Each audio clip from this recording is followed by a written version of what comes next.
ഇതില് കൃത്രിമില്ല, ഇത് ലാഭത്തിന്റെ അല്ല. പലരും എന്നെ കളിയാക്കാറുണ്ട്, ഇത് നിർത്തിയിട്ട് വേറെ വല്ല പരിപാടിയും പോയി ചെയ്തുകൂടെന്ന്. ഇനി ഞാൻ നിർത്താൻ വിചാരിച്ചൊരു കാലം ഉണ്ടായിരുന്നു. നമ്മൾ പലപ്പോഴും കോഴിക്കോടുക്കോ മറ്റോ വടക്കൻ മേഖലയിലേക്ക് യാത്ര ചെയ്യുമ്പോൾ ഊണിന്റെ ടൈം ഇവിടെ എന്നുള്ള കണക്കാക്കിക്കൊണ്ടായിരിക്കും ഷെഡ്യൂൾ ചെയ്യുക. ആ ഭക്ഷണത്തിന്റെ ക്വാളിറ്റി മാത്രമല്ല, ഭക്ഷണം വിളമ്പുന്ന ആളുടെ ഒരു മനസ്സുണ്ട്. നമ്മളൊരു ക്വാളിറ്റി മെയിൻറ്റെയിൻസ് ചെയ്ത് പോകുന്നത് ഈ കട ഒരു കൊടുക്കില്ല. ഇല്ല, നമ്മൾ ഇതുവരെ ചെയ്തിട്ടില്ല. കേരളത്തിൽ വളരെ ചെറിയ ഹോട്ടലുകളിൽ നിന്ന് ഭക്ഷണം കഴിക്കാൻ പലപ്പോഴും നമുക്കൊക്കെ ഇഷ്ടമാണ്. അവിടെ അന്യസംസ്ഥാന തൊഴിലാളികൾ ഉണ്ടാവില്ല. ഏകദേശം 1-2 സ്റ്റാഫുകളാണ് ആകെ കൂടി ഉണ്ടാവുള്ളൂ. മിക്കവാറും അതിൻ്റെ ഓണർ തന്നെയായിരിക്കും.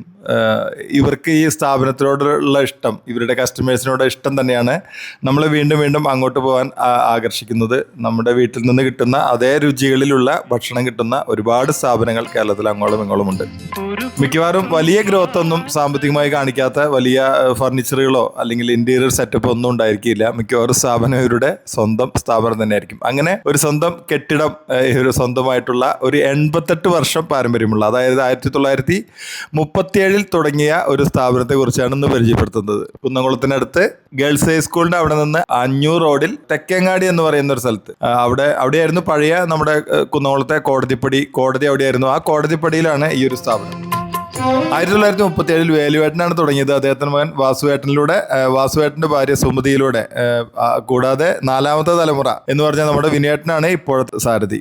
അതീവ രുചികരമായി മിക്കവാറും സ്ഥിരം ക്യാഷും സപ്ലൈയും പാചകം ചെയ്യലും എല്ലാം വിനയേട്ടൻ ഒറ്റയ്ക്കാണ് ചെയ്യുക. അതിലിടയ്ക്ക് ലോകത്തിലുള്ള എല്ലാ വിശേഷങ്ങളെ കുറിച്ചും അദ്ദേഹത്തിന്റെ കസ്റ്റമേഴ്സിനോട് പറഞ്ഞ് അവരെ എന്റർടൈൻ ചെയ്യിക്കുന്ന, അതോടൊപ്പം തന്നെ അവിടുത്തെ എല്ലാ ജോലികളും ഒറ്റയ്ക്ക് ചെയ്യുന്ന ഈ വിനിച്ചേട്ടൻ നമുക്കൊരു അത്ഭുതമാണ്.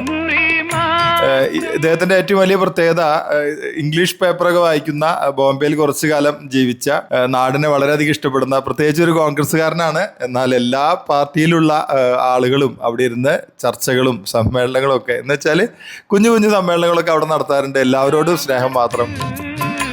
മിക്കവാറും കസ്റ്റമേഴ്സ് ഗവൺമെന്റ് ജോലിക്കാരാണ്, അല്ലെങ്കിൽ ഈ വർക്കിംഗ് എംപ്ലോയീസ് ആണ് അദ്ദേഹത്തിന്റെ സ്ഥിരം കസ്റ്റമേഴ്സ്.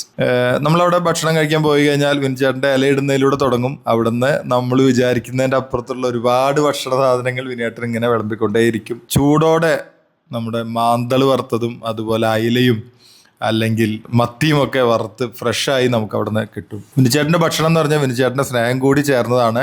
പണ്ട് ഇവിടെ പല സിനിമാക്കാരും ഭക്ഷണം കഴിക്കാൻ വരാറുണ്ടായിരുന്നു. നമ്മുടെ നാട്ടിലാണ് മഹായാനം ഷൂട്ട് ചെയ്യുന്നത്. അന്ന് ജോഷി സാർ അടക്കമുള്ള പലരും ഇദ്ദേഹത്തിൻ്റെ ഈ ഒരു സ്ഥാപനത്തിലെ മേന്മ കേട്ട് വരാറുണ്ട്. VK ശ്രീരാമേട്ടനൊക്കെ ഇദ്ദേഹത്തിൻ്റെ കടയിൽ സ്ഥിരം സന്ദർശകനാണ്. അങ്ങനെ പലരും, പഴയ കോടതിയിലെ മജിസ്ട്രേറ്റും അതുപോലെ അവിടുത്തെ വക്കീലുമാരും ഒക്കെ ഇവിടുത്തെ സ്ഥിരം കസ്റ്റമേഴ്സ് ആയിരുന്നു. വിനിച്ചേട്ടൻ്റെ ഓർമ്മകളും വിനിച്ചേട്ടൻ്റെ സംസാര ശൈലിയും ഒന്ന് കേട്ടു നോക്കാം.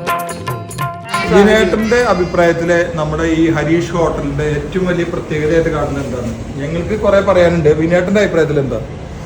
ഞാനിപ്പോ വാസം പറയുന്നത്, ഇതിപ്പോ ലാഭമല്ല ഇതിന്റെ ബിസിനസ്. ഇത് നമ്മൾക്ക് എൻ്റെ ജീവിതത്തിൽ എനിക്ക് വളരെ സംതൃപ്തിയാണ്. അതിന്റെ കാരണം എൻ്റെ അച്ഛനായിട്ട് ഒരു പേരുണ്ട്, എൻ്റെ അച്ചാച്ചനായിട്ടും. അത് ഞാൻ നിലനിർത്തുക എന്നുള്ളൊരു കണ്ടീഷനിലാണ് ഈ ബിസിനസ്സായിട്ട് ഇപ്പോഴും ഇതുവരെ ഈ ഒരു നിമിഷം വരെ. പല സാമ്പത്തിക പരാധീനങ്ങളും പ്രശ്നങ്ങളൊക്കെ നമുക്കുണ്ട്. പക്ഷേ നമ്മളിതൊരു നിലനിൽക്കുക, ഈ ഒരു പ്രസ്ഥാനം, നമ്മളതിന് ക്വാളിറ്റി മെയിൻറ്റെയിൻസ് ചെയ്ത് പോകുന്നത് ഈ കട. കൊടുക്കില്ല. ഇല്ല, നമ്മൾ ഇതുവരെ ചെയ്തിട്ടില്ല. നമ്മൾ വെളിച്ചെണ്ണയിലാണ് പപ്പടം വറക്കണതും, വെളിച്ചെണ്ണയിലാണ് അത് പാകം ചെയ്യുന്നത്, വാഴയിലാണ് ചോറ് കൊടുക്കുന്നത്. നമ്മൾ ഇല എല്ലാ കറിയും വിളമ്പിയിട്ടാണ് ഈ ഇലയിൽ തന്നെ ചായയും കൊടുക്കുന്നത്, ചായയും പലഹാരങ്ങളൊക്കെ കൊടുക്കുന്നത്. ഇതില് കൃത്രിമില്ല, ഇത് ലാഭത്തിന്റെ അല്ല. പലരും എന്നെ കളിയാക്കാറുണ്ട്, ഇത് നിർത്തിയിട്ട് വേറെ വല്ല പരിപാടിയും പോയി ചെയ്തുകൂടെന്ന്. ഇനി ഞാൻ നിർത്താൻ വിചാരിച്ചൊരു കാലം ഉണ്ടായിരുന്നു.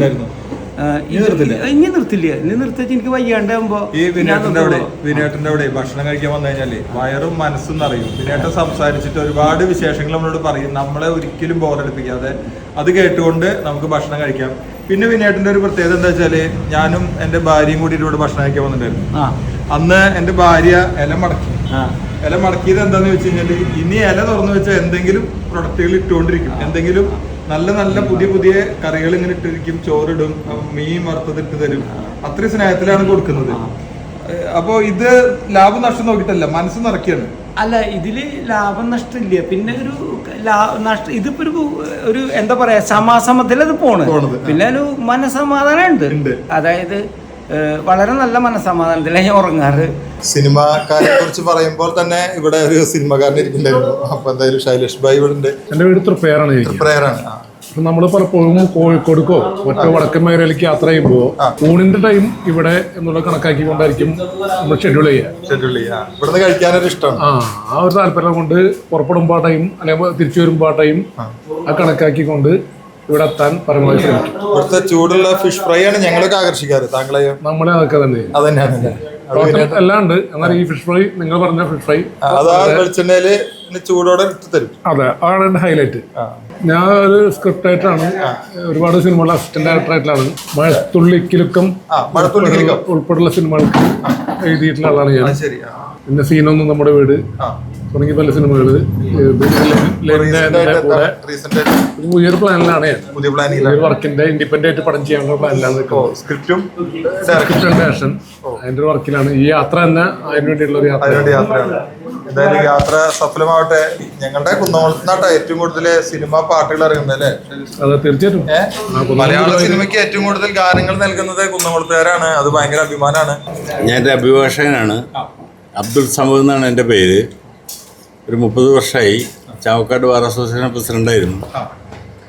അഭിഭാഷക സമൂഹത്തിൻ്റെ മുൻനിരയിൽ എന്നും പ്രവർത്തിക്കുന്ന ആളാണ്. സംഘടനയിലൊക്കെ ഉണ്ട്. പിന്നെ ഞാൻ പഴയ രണ്ട് സിനിമകൾക്ക് വേണ്ടി അസിസ്റ്റ് ചെയ്തിട്ടുണ്ട്. ആ 2 സിനിമ നാഷണൽ അവാർഡ് മേടിച്ചിട്ടുണ്ട്. അന്ന് മുതൽ സിനിമയുടെ പേര് I reserve for the time being. അന്ന് മുതൽ ഈ ഹോട്ടലിലേക്ക് എന്നും വന്ന് ഭക്ഷണം കഴിക്കുന്നു. ഇവിടുന്ന് കഴിക്കാൻ അല്ലെങ്കിൽ ഒരു വേറൊന്നുമില്ല, വളരെ സ്നേഹപൂർവ്വം. ഭക്ഷണം എന്ന് പറയുന്നത് ആ ഭക്ഷണത്തിന്റെ ക്വാളിറ്റി മാത്രമല്ല, ഭക്ഷണം വിളമ്പുന്ന ആളുടെ ഒരു മനസ്സുണ്ട്. അത് വിനേട്ടൻ എപ്പോഴും ഇതാ ശരി. ഞങ്ങളും കഴിക്കാൻ വരുമ്പോ വിനേട്ടൻ പലപ്പോഴും ഇന്നിപ്പോ പൈസ ഒന്നും വേണ്ട എന്നൊക്കെ പറയും. അങ്ങനെയാണ്, അത് വാങ്ങിച്ചിടലാണ് മുബ്രിക ബുദ്ധിമുട്ട്. വിളമ്പി കൊടുക്കലാണ്. കൊടുക്കുന്ന കൈകൾ വാങ്ങുന്ന കൈകളേക്കാൾ എപ്പോഴും മുകളിലാണ്. അതുപോലെ വിനേട്ടൻ. ഇത്തരത്തിൽ ഒരുപാട് സ്ഥാപനങ്ങൾ നമ്മുടെ നാട്ടിലൊക്കെ ഉണ്ടാവാം. ഈ നമ്പറിൽ കോൺടാക്ട് ചെയ്താൽ ഞങ്ങൾ അവിടെ വന്ന് ആ വിശേഷങ്ങൾ ലോകത്തെ അറിയിക്കാം. എന്തായാലും വിനിച്ചേട്ടൻ്റെ സ്നേഹവും ഭക്ഷണവും ഒരിക്കലെങ്കിലും ആസ്വദിക്കണം. കുന്നംകുളത്ത് കൂടെ എവിടേക്കെങ്കിലും യാത്ര ചെയ്യുകയാണെങ്കിലോ, നിങ്ങളൊരു കുന്നംകുളത്തുകാരനാണെങ്കിൽ വിനിച്ചേട്ടൻ്റെ കടയിൽ ഒരിക്കലും പോകാതിരിക്കരുത്. വിത്ത് ലവ്, ഫൈസൽ ചീര.